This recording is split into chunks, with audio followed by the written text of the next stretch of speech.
Կիրակի օրը Նինոցմինդայի Սուրբ Սարգիս եկեղեցում հազարավոր հավատացյալները նշեցին Հիսուս Քրիստոսի հրաշափառ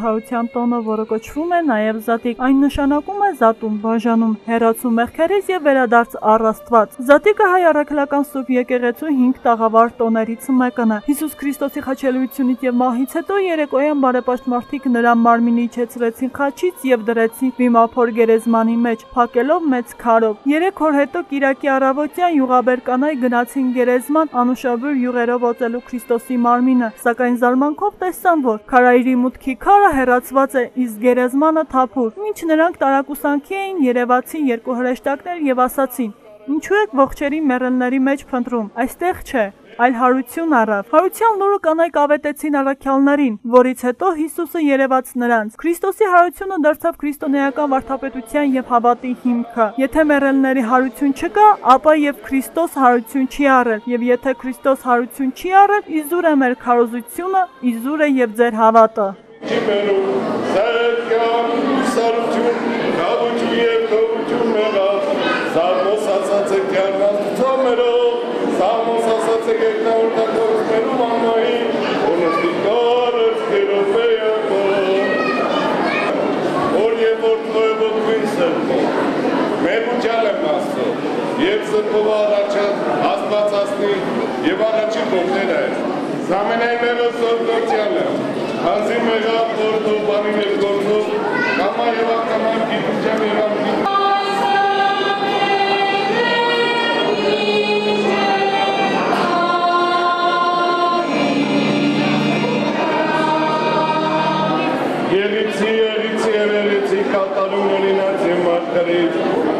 Քրիստոս ասված փրկիչը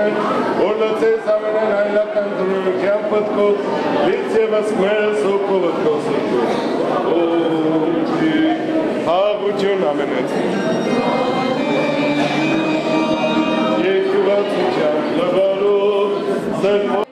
Հարության տոնին նախընթաց երեկոյան եկեղեցիներում մատուցվում է ճրագալույցի Սուրբ Պատարագ, որով սկսում է զատկական տոնակատարությունները։ Առավոտյան եկեղեցիներում կատարվում է ժամերգություն, անդաստանի արարողություն, ապա մատուցվում տոնական Սուրբ Պատարագ։ Սուրբ Հարության տոնին հավատացյալները միմյանց ողջունում են։ Քրիստոս յարյալ մեռելոց, ավետիսով պատասխանում։ Օրհնյալ է հարությունը Քրիստոսի։ Զատկի տոնին հավատացյալները ձու են ներկում։ Ներկած ձուն համարվում է հարության եւ նոր կյանքի խորհրդանիշ։ Կարմիր գույնը խորհրդանշում է խաչյալ Հիսուսի կենդանարար այրունը, որը թափեց մարդկության փրկության համար։ Այսօր նաեւ Սուրբ Սարգիս եկեղեցու բակում բոլոր հավատացյալներին բաժանեցին ներկած ձու եւ մատաղ։